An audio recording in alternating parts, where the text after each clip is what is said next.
Выходя из дома, не забывайте, что вы представляете свою семью. Выходя из страны, не забывайте, что вы представляете свою родину. И смотря на вас, будут делать выводы о стране, о родных ваших и близких. Так что хочу сказать вам, что вы вели себя достойно, ставили цели, добивались их, работали. И, иншаллах, у вас все будет хорошо.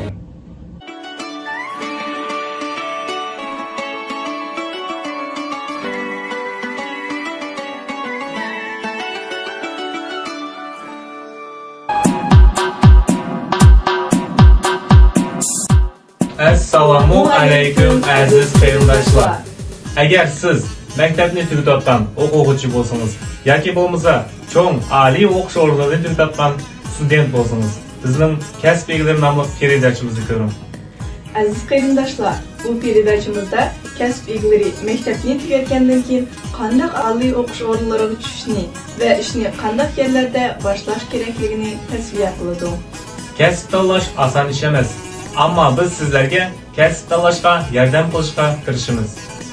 Bugun bizning studiyamizda MMA bo'yicha sport mahiri Qashimov Akimjon. Assalomu alaykum. Assalomu alaykum. Studiyamizga xush kelibsiz. Aldı bilan передачamizni boshlamay turib, o'zingiz to'g'risida deb bergan bo'lsangiz. Assalomu alaykum всем. Я Qashimov Akimjon Sotibaldullo. Родился 2001 года в городе Алматы. На данный момент являюсь не женатым. Основные цели у меня лежат на спорте и все, что связано со спортом. Muшу vaqtcha qanday musobaqalarga qatnashdingiz? Что to'g'risida degan bo'lsangiz? Эта медаль я выиграл на международном Мукановском турнире. В честь Руслана Муканова. Это мы выступали в Уфе, Россия. Чемпионат Азии, тоже первое место.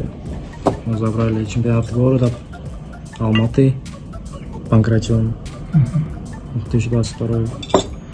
Это чемпионат Казахстана, тоже рукопашный бой, 2021. Этот кубок за лучшую технику взял в Нур-Султане, тоже рукопашный бой, международный турнир. И это самый первый кубок по Ушсенда. Точно в лет 15, наверное, 14. Вы спорт түріге қандай келдіңіз? В этот спорт я пришел благодаря моим братьям, которые привели меня в возрасте 9 лет.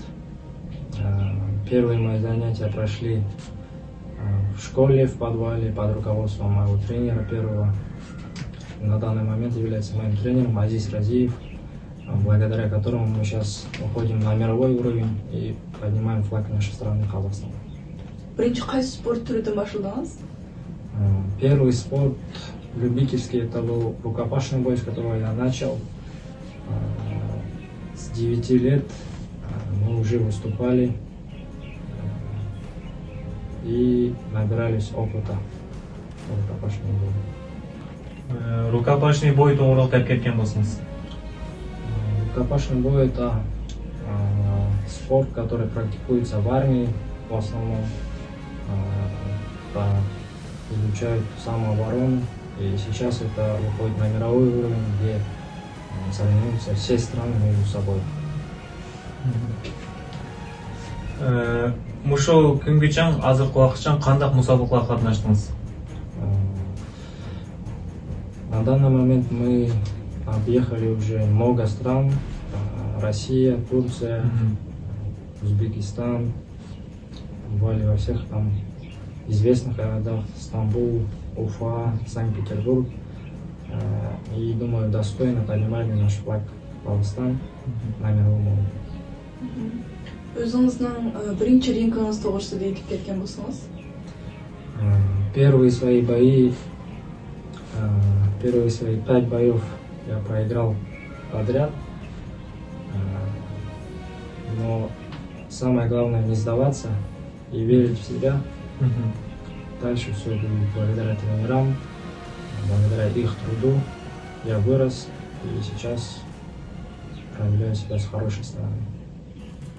Азыркы даңкы чыгып аткан спортчуларыбыз кандай болуш керек? Сейчас спортсменам хочу сказать, чтобы они всегда верили в себя, слушали своих тренеров, были примером для молодежи подрастающих. Самое главное — дух и не сломаться. Анди ахыркы мусабакыңызды айтып кетсеңиз? Последний бой я провел неделю назад на турнире на ИЗА-42. Лига, топ первая в нашей стране Казахстан. Я был рад поднять наш флаг. На этом турнире я выступал против узбекского бойца. И исход боя, думаю, вы видели сами. Сізбен білі ринг чықылған адамны сіз өзіңіз танымсыз или сіздің тренеріңіз танылады білемін?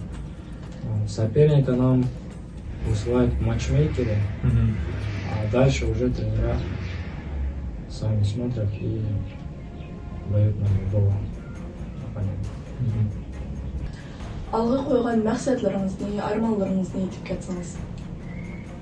Планы сейчас выступать в профессионалах, иншаллах забрать пояс и дальше уже двигаться